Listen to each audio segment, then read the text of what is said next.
Good morning everyone. Basa tayo ng kapalaran na route by Pag-vlogs. November 29, 2021. Kapwa ako Sagittarius. Kopya na if you like. Mars sextile Pluto. Hindi kung gusto lang nila. Adventure and excitement and get-togethers highlights this transit. Teamwork can bring rewards, so look in you may find an open door to opportunities. This time frame is favorable for investigating hidden subjects. The occult or uncovering secrets. Begin physical self-improvement programs now. Being at the right place at the right time can bring good fortune, business your way. Nakalagay kasi guys, fortune is last business. So, fortune or business yan. Naka-caps lock pa talaga. Ulitin ko ha. Yung naka-caps lock. Ibig sabihin, importante to guys.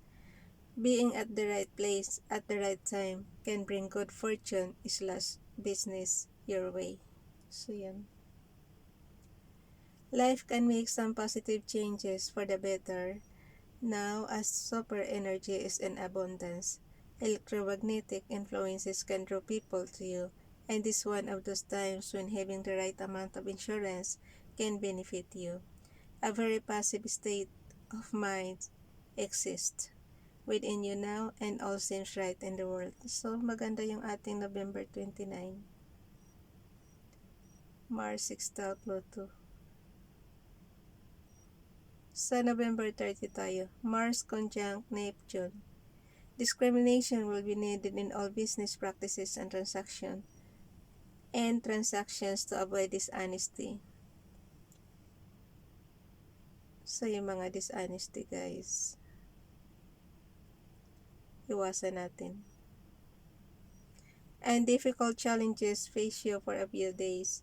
Prayer and meditation will be helpful, but spiritual confusion may develop.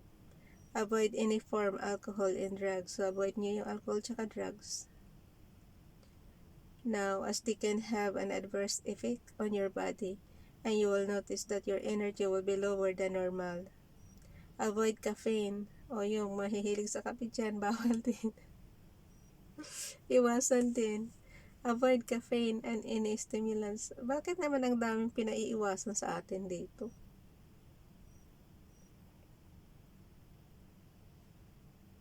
Nakalagay kasi avoid any form alcohol and drugs. Tapos nakalagay rin dito, avoid caffeine and any stimulants that can upset your inner workings as well. So, iwas-iwas pa more. You may find that others have been lying to you. Oh, mga nagsisinungaling dyan. You may find that others have been lying to you, but try not to hurt others because you are hurt, or because you have to hurt others first. This is one auspicious time for travel and adventures. Huwag kayong gumanti guys. Huwag kayong yung may nanakit sa inyo, hayaan nyo na lang. That's life. Okay, hanggang diyan lang tayo November 30. So, bukas pang December na natin. Ang bilis, no? June pa lang tayo ngayon. Tapos matatapos na yung binabasa natin, matatapos na yung buong taon. Bye everyone. God bless.